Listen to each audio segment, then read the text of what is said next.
Hello painters! This is a very exciting time for you as you are going to get to set up your reusable paint palettes that you will use every single day in this class. So I'm going to walk you through how to set up your palette so that you know what it should look like, how to use it, and how to keep it fresh for each use. Your paint palette has a lid.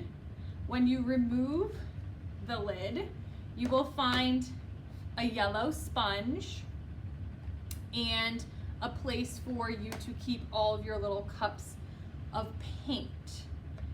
The purpose of the sponge is to keep the paint in your palette wet. Without this sponge, the paint would dry and you wouldn't be able to reuse it. So the first thing that you're gonna do is you're gonna take your sponge over to the sink and you are going to drench it until it is soaking wet. Once it is completely wet, you are going to wring it out until it no longer drips so that it's just damp. And then you are going to place it back in your palette. You are going to mix your paint on top of this sponge on what is called palette paper. If you're using the palette paper that came in your palette, it's double-sided, so it doesn't matter what side you paint on. If you are using palette paper from the pad, you just need to make sure that you're using the shiny side. So the shiny side should be up. That rests right on top of your sponge. So now when you're mixing paint on this surface, it will stay damp because there is a wet sponge underneath it. This is going to get filled with little plastic cups, and the cups have lids. This is where you're going to keep all the paint in your palette. You want the paint in these containers to stay clean. So you shouldn't be throwing your little cups away after every time you empty them. You should be keeping them clean so that you can refill them with a particular color. So you should always be using the same cups. We're gonna fill the palette with Mrs. Roser's personal paint palette, which is a set of 7 colors. There are only 6 slots in your palette, so we're just gonna load it up with 6. But I keep the 7th color in the cabinet, so you have access to that whenever you want it. So the first color that we are going to put in your palette is called Cadmium Red Hue. You want to actually learn the names of this paint so that when you reference it, 1, you sound like a professional, and 2, I always know exactly what you're talking about. Next is Cadmium Yellow Medium Hue.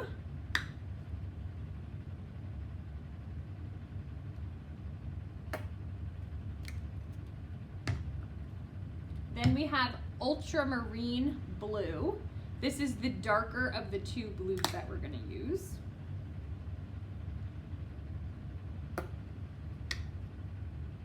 Titanium White.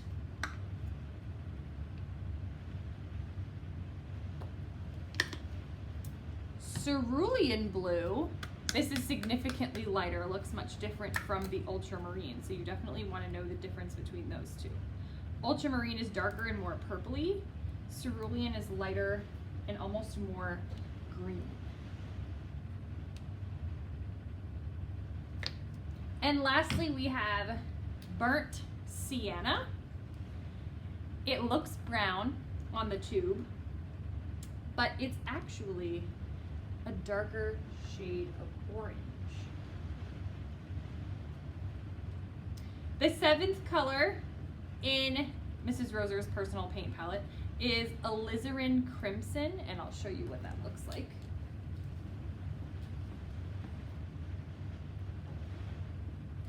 Alizarin Crimson is a shade of red.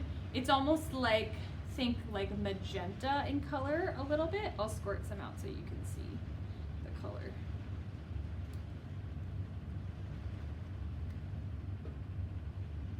Having this in your palette is going to give you a whole variety of reds and pinks that you cannot achieve with the cadmium red.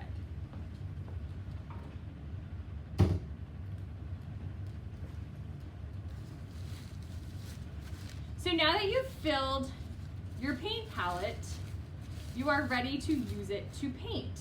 And the whole purpose of this palette is that you don't waste any paint. So if you're mixing a color and you mix too much, you don't throw it away. Or if you're gonna need it again, you'll get to reuse it next time and not have to remix it from scratch. So this is how the paint palette works. I'm not gonna use it quite yet, but I do wanna show you how to properly close it. Because if you don't close it the right way, your paint will dry out and you'll be very sad. So I do have little lids for all of these, which I would place on here. But I'm not gonna do that for this video just to save time. The lid of your palette has these little spikes. They're important. They, one, keep the lid up from squashing all the paint, and two, are placed in such a way that this can only go on your palette correctly in one direction. So this side with the space, that is where your little containers of paint go. If you tried to put this on this way with the spikes here,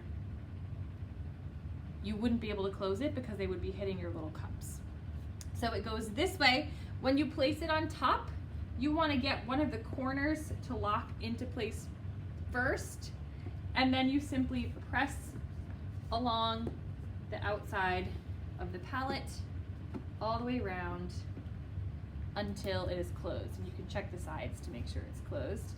And now the wet sponge sits in there and keeps all of your paint wet until your next use. Eventually you may find that your sponge dries out a little bit, your paint's starting to dry. You can simply re-wet the sponge and place it back in your